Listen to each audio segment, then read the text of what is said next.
Good, cause everybody, cause they will continue to play around the mulberry bush. God, this game's fucking boring. Where were we?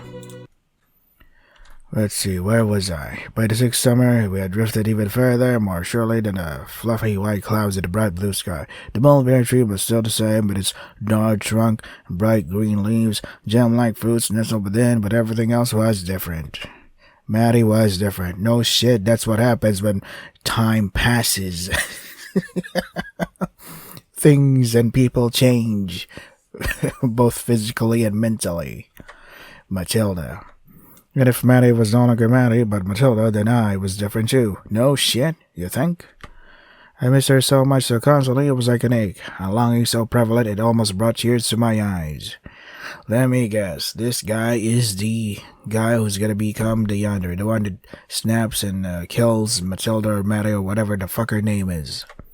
It was difficult during the day, but at least I had work to occupy me. Cleaning stables, brushing mains, slipping, surreptitious, whatever. Sugar lumps in the sky to Krabappel's successor, Rosemary. Not that Matilda would have appreciated, Mary would have, but not Matilda.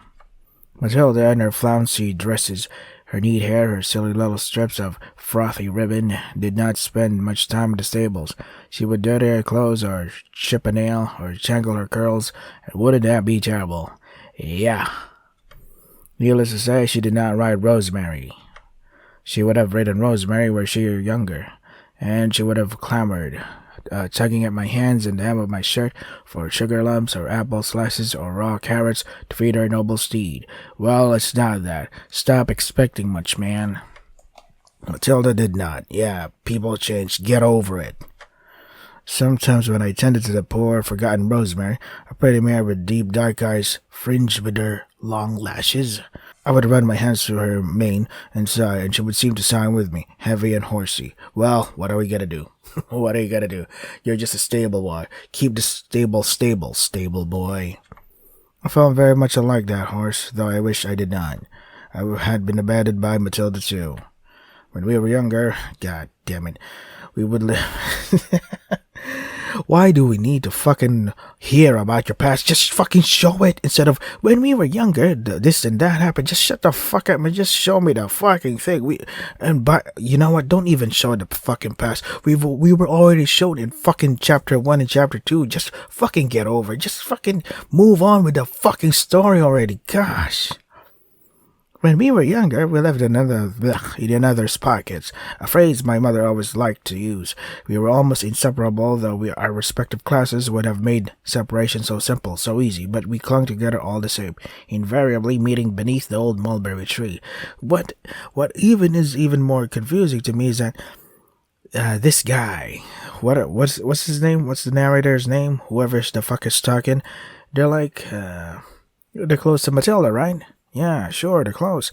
But Matilda barely even fucking spoke. We were too busy monologuing about shit like fucking this, telling us that we were so close, but we don't actually see the connection there. I don't actually see the chemistry there because of the fucking useless monologue, and instead of focusing on the conversation between the narrator and Matilda, or whatever the fuck her name is.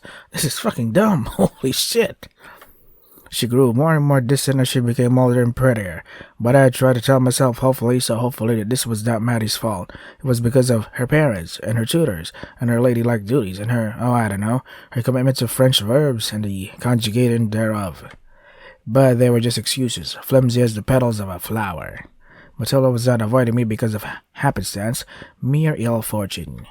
She was avoiding me because she wanted to avoid me, and she no longer felt comfortable with me, and she did not like me. The time for lucky stable hands with sunburned skin who smelled of sweat and sawdust and horse manure had passed. The times that Maddie and I could be happy together were gone.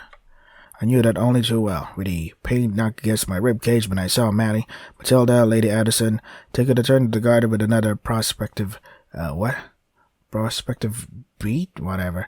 Far more appealing than last season's Lord Burlington's had been. Oh wait, not beat. Beau. Beau. Fucking, I hate this font, man. I knew Matilda found it more appealing, and this supposition was not based on his looks. Fair hair, oh god, he's gonna fucking describe the face again. How many fucking times is he gonna keep describing the fucking face? Furrowed eyebrows, twitching nose. Oh, this is goddamn annoying. Fair hair, soft eyes, a very dreamy smile that bespoke of introverted interest, dusty books and freshing. But on the way she addressed them, she did not, as she had done with Lord Burlington, hold him at the verbal equivalent of arm's length, her laughter hollow, her smiles fixed and forced. She did not address him by his last name.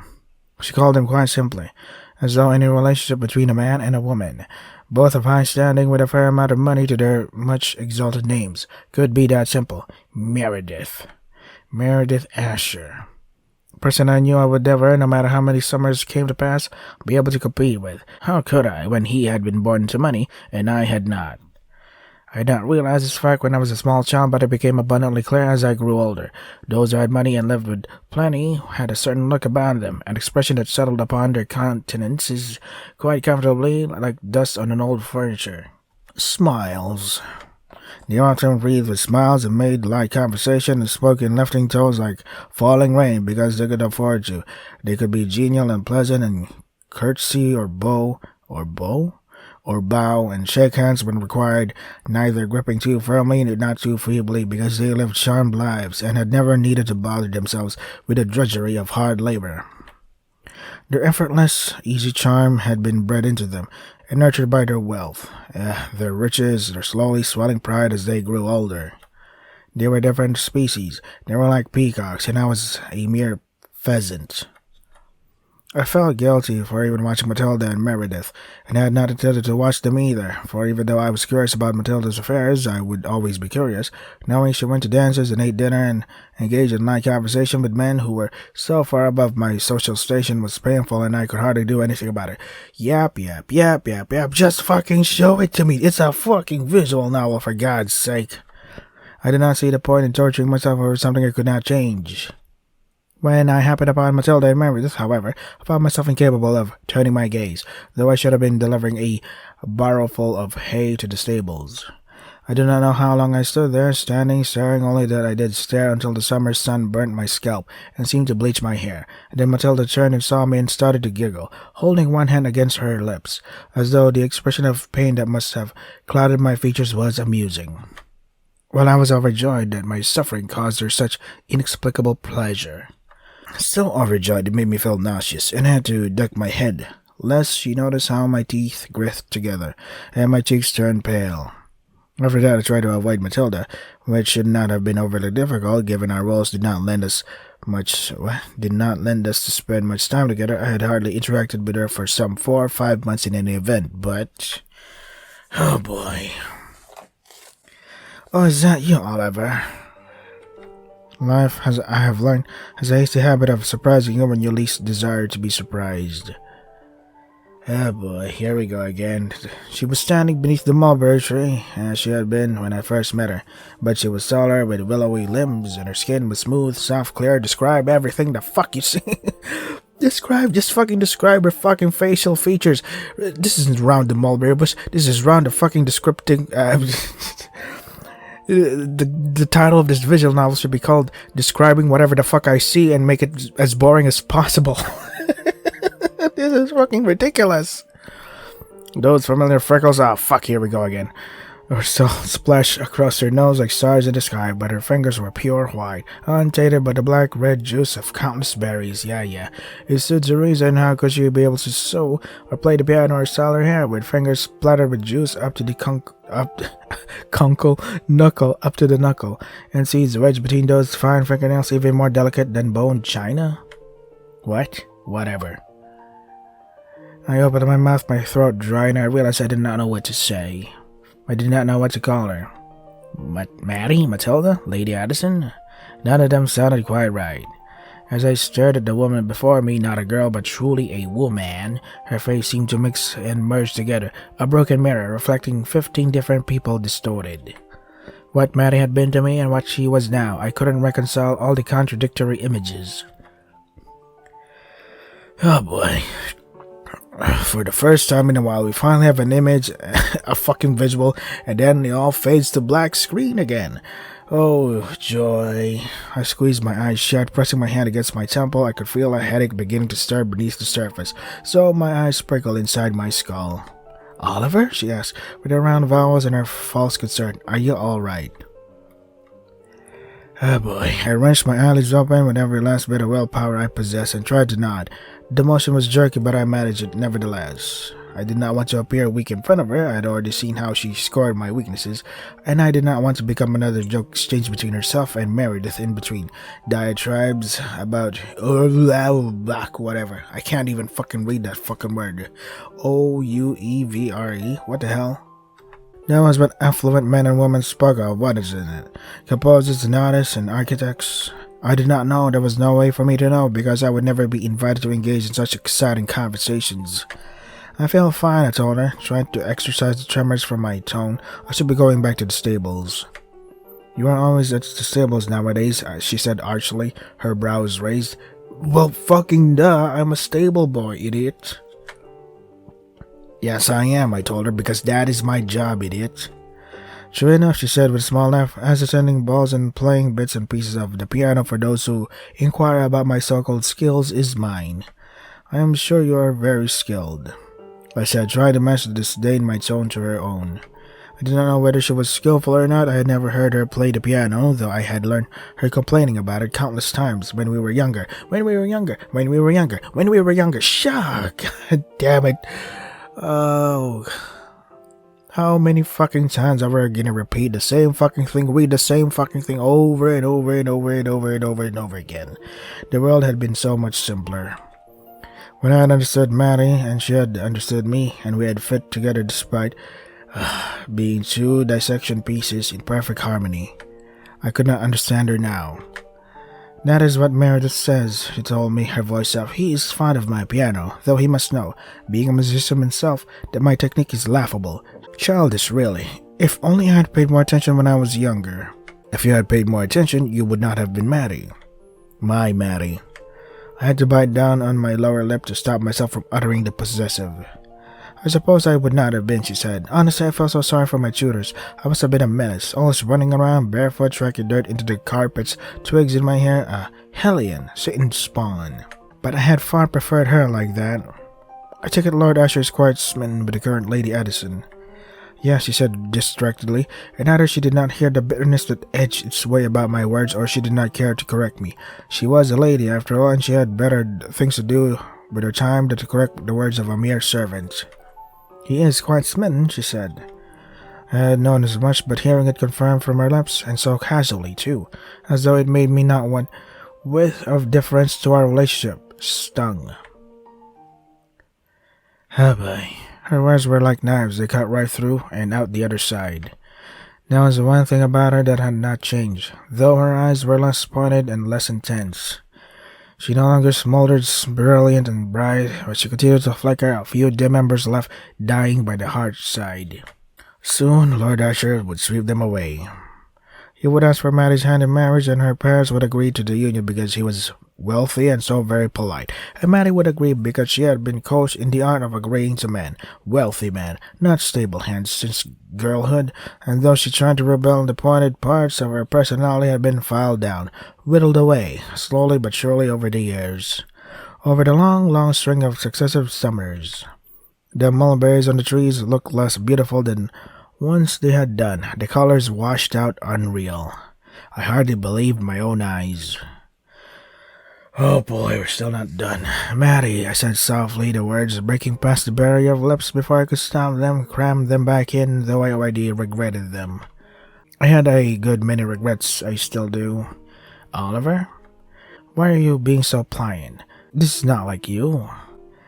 Pliant? She raised a brow. Neatly pliant, that arch above her right eye like a halo. You believe I am being pliant? That is right, I said. You are being pliant horribly. What even is pliant? By allowing yourself to be charmed by a wealthy Lord La-dee-da. Well, because he's rich. Lord La-dee-da indeed, said Maddie, and her nose wrinkled and she sniggered? Well, I don't even know how this fucking word is pronounced. For a few moments, she looked so much like my Maddie, unkempt and elfin in her mean-spirited amusement, that I wanted to crush her to my chest and hold her close, as I had done when Krabappel died, and kiss her. Yeah. I wanted to kiss her neck, her cheek and lips, and the other areas of her skin that were off limits to my prying eyes, skin that was warm and flushed, glowing beneath the ribbons, and lace that attempted to conceal it. Yeah, whatever. But her clothes could never hide just how beautiful she was. Yeah. She was even more beautiful when she sniggered, childish once more, despite the Satan that had driven so many shooters to distraction with their mournful moans and sighs and petty complaints. Yeah, we fucking heard this already. Sheesh. Move on. Say something else. Say something different. Gosh. This girl's a law unto herself. She is utterly unteachable. Oh, yeah. But they were wrong about that because Maddie had been taught despite her attempted resistance. She had been taught and she had learned, and her newfound knowledge had filtered through her childhood innocence, her childhood naivete, her simple childhood selfishness, and had warped her. Lady Anson stopped sniggering, and the wrinkles in her nose subsided, and her expression was once more careful, controlled. "Do not call Meredith that," she reprimanded me. "He is a fine gentleman, and I like him." And that was what it all boiled down to, really. He was a gentleman, and I was not. Yeah. Go ahead, kill her now. I'm done. You're saying that you like him, I said, and I cannot deny your feelings. I do not know him well enough, and I'm sure he's a fine man, but if you cannot deny it, do not speak further, she advised me. There are some things you do not need to say. Not even to you. I thought we shared everything with one another.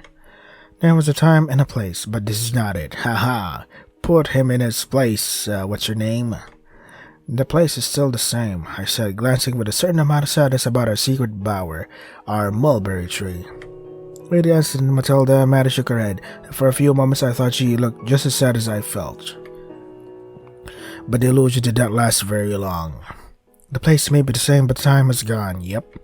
And she said it so simply, so perfectly, so beautifully. There was nothing more to add, and there was nothing more I could say. And she was correct, not just in her manners and her breeding, and her clothes and hair and skin, but in the words, blah, blah, blah, fuck you. Irrefutable. The place was the same, but we were not the same, and the time had well and truly gone.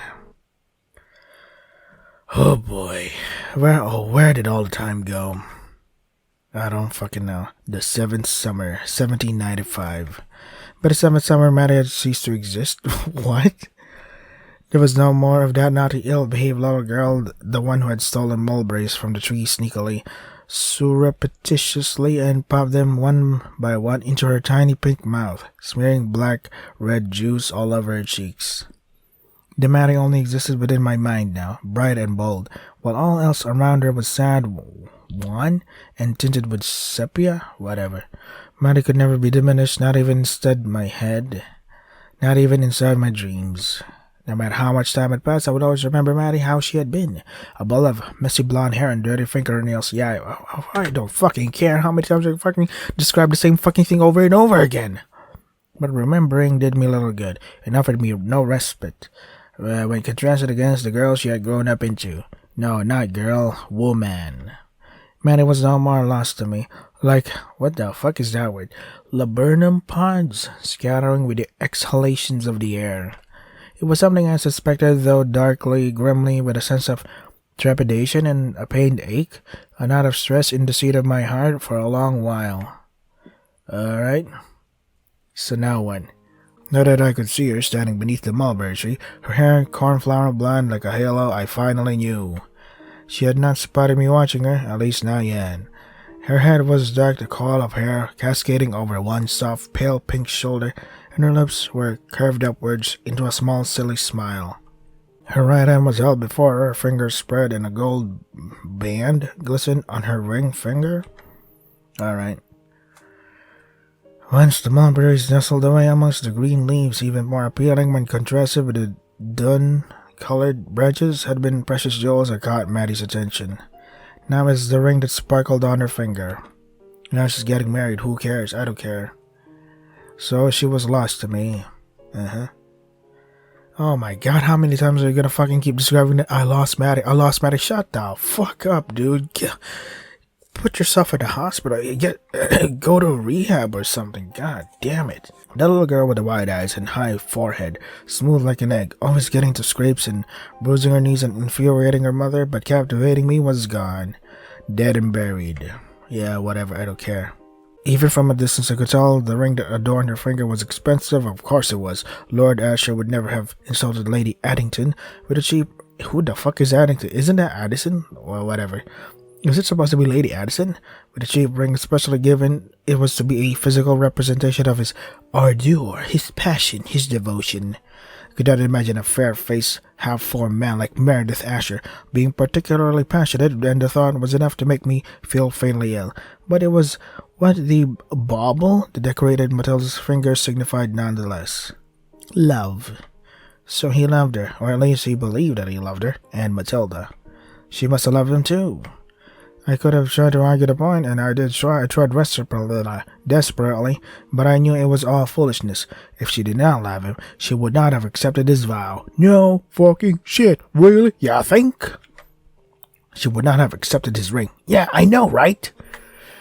Matilda may have changed a good deal since her girlhood, but I like to believe her core values had not shifted. I so desperately wanted to think that she was not the kind of woman who would promise her heart to a man she did not love. I could remember clearly the pact Patty and I made all those years ago, beneath this tree. So, this is our little secret, right? That's right, our little secret. Innocent words, childlike, that had been sealed with a mouthful of mulberries, sharp black juice exploding inside my mouth against my tongue. How vast and important, all-encompassing, those words seemed to be back then. How little they meant now, almost a decade later. Now Matilda was older, and the wedding band was fitted about her finger ring. She was going to be married. She was engaged to be married. No shit, really, you think? And though the thought was painfully unbearably so, I hope she didn't... whatever. This is fucking boring. Holy shit. If she did not love it... No shit, yeah. Your mother. It would have loathed her... Son of a bitch. Shut up. Lady Addison, I jumped in my voice. I'm so fucking bored. Holy shit. Afraid. I had been afraid when... Okay. I had no... Yeah. It was inevitable, but I was so very in love. Yeah, I'd always love her. Yeah, we know. Matilda blinked, her lips parting to a small surprise. Blah, blah, blah. There you go. After a billion monologues, she finally fucking answers. Oliver, asked Matilda. She looked strangely guilty, as though she had been caught in some secret ritual. It has been quite some time. Yep.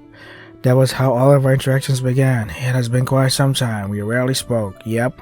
I wonder if it was... I'm so bored. Probably not. Then she had that ring on her finger. Now when she had fallen in love with somebody else. Yep, okay. Blah, blah, blah. You're in love with somebody else, etc., etc., etc. Later, and I swallowed. Is it true? I am to be married to Meredith, yeah. I see. And for how long? He asked me at the beginning of May, so 3 weeks ago, I suppose. 3 weeks? She nodded. 3 weeks and you did not think of me? 3 weeks and you did not think to tell me? Why? Why would she? I am sorry, Oliver. I just thought I did not have a right to know. Well, we do not talk to one another as once we did. I did not know if such affairs would interest you, and I assume Bertha would have told you already. But I would rather have heard it from you. I apologize, but I've been so frightfully busy lately. It fell by the wayside. It was nice to know just how highly Matilda thought of me. The wayside. She might have well said compost heap. Moreover, I have no reason to explain my actions to you. You might have been dear to me once, Oliver, but the fact remains that you are a servant, and I am a lady. It would not have worked. Yeah, she was right. Of course it wouldn't. But I left myself believe. Yeah. Oh, boy. For a few moments, though, scam blah blah blah. Maddie, okay? After one dialogue, a billion other internal monologues is received. Yeah. She was too earnest, yada yada. So boring. Oliver, what are you doing? But Maddie's voice was cut off utterly completely. Before I knew what I was doing, I found myself kissing her. What the fuck? She tried to push me away, her fingers pressed against my chest, but I did not relent. I loved Maddie for so long as I could remember. I had wished to kiss her more than these There are stars in the sky, whatever. More than ever, yeah.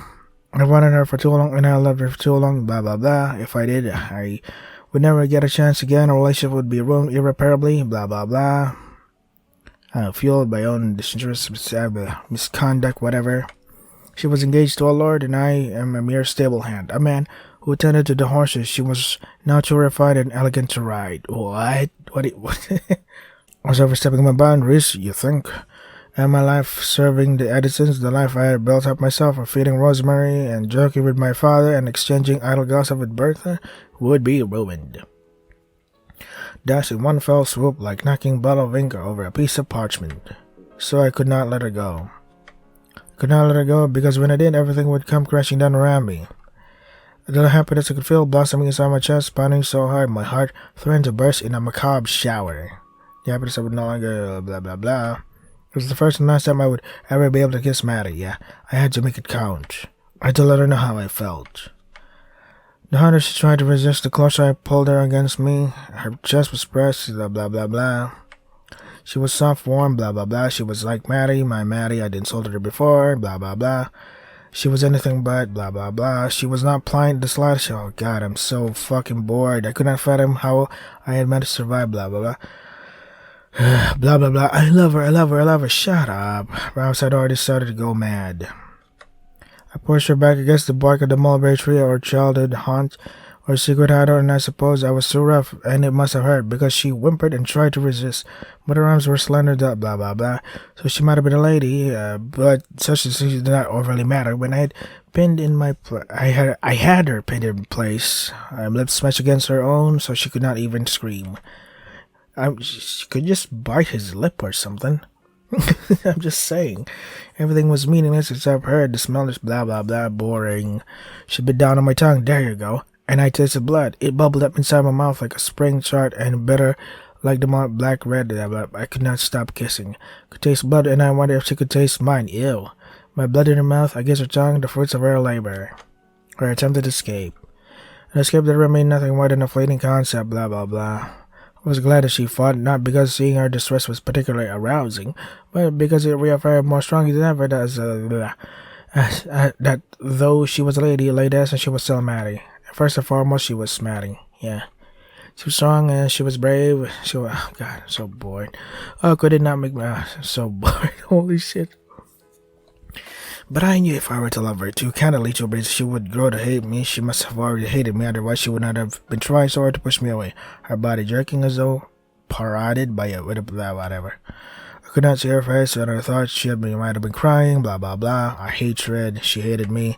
She hated me with her every breath, blah blah blah.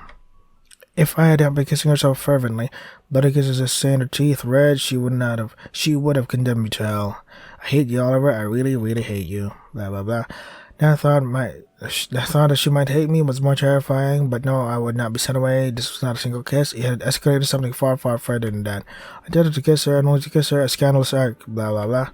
The action of an overly, matters, oh yeah, but this one, fucking, I'm so bored. She blah blah blah. She could do even less, so bored. She was crying, she looked beautiful, blah blah blah. Whatever. I'm so fucking bored, man. She wanted to dig her fingernails nice deep. Whoa, really? Until I cried tears of blood and wait, what? He imagined that she wanted to dig her fingernails into my eyes deep, up to the knuckle, until I cried tears of blood and I could never see her pretty face again. I did not deserve to. But I could not help myself even if Maddie struggled and fought and protested silently in every single step of the way. Could not help myself from loving her, blah blah blah. Oh, come on, it was just getting fucking interesting. You're like, I'm in love with her again. Oh, shut up. So maybe that's why I did it. What did you do? What did you do? I let my fingertips trail up her smooth skin, now exposed beneath the dappled sunlight, and tightened them about her throat. Oh, you strangled her. Her lovely dog, yeah, it was better this way. As she breathed beneath me, her skirts rumpled, blah blah blah. That way, I would never have to hear her say it, though I knew her struggles were growing less frantic. Her irises milky. Missy, she was thinking it. I hate you. If she never said it, perhaps it would never be so. Perhaps she would never hate me, and this would never happen, and I would not be sitting atop choking her, and while she tried to fight, it failed. If I closed my eyes to let myself believe we could still be children together, young and naive, and I was in love with her, and maybe she was in love with me. Just a little bit. Once upon a time. Is that it? Oh, thank God. Oh, thank God we're done. Wait. What? Abby Hime? Why does that sound so familiar? Are they the same dev that made It Get So Lonely here? Holy fucking shit, that explains the fucking bloat and the flowery fucking language, the 6 million word count, the unbelievable amounts of repetitive padding words to sound fucking intelligent. That explains shit, holy fuck. Oh my god. Alright. So this is round of Mulberry Bush. If you want to try the game for yourself, the links are in the description. That is all for today. Stay safe and take care of yourselves. Well, if I'm ever gonna find another visual novel made by Abby Hime, I'm probably not gonna try it out, because this is the second fucking time that I got so fucking bored with a fucking visual novel of the same fucking developer. I should probably have a list of devs to watch out. Devs to keep myself, to keep my boredom, yeah. Devs that make me want to end my life because of the overuse of fucking words over and over again, just talking nonsense to the point of, oh god, it's so boring, man, so boring to fucking read. And the worst part of it all is, the worst fucking part is, I already predicted that the narrator was the one that's gonna do all the killing and all that shit. I was like, the way he describes things, the way he says things, it's like, yeah, you're totally obsessed, bro.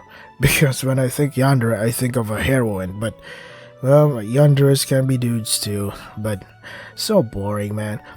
It's like 90% of the game we're hearing the internal monologue of the same thing over and over and over again, and the remaining 10% is like actual conversation between the two, and their chemistry is fucking terrible because we barely see them actually have a conversation, a decent one, because 90% of the fucking visual novel, the writing is fucking internal monologue about the dumbest shit we've already heard before. Fuck, I hate this visual novel.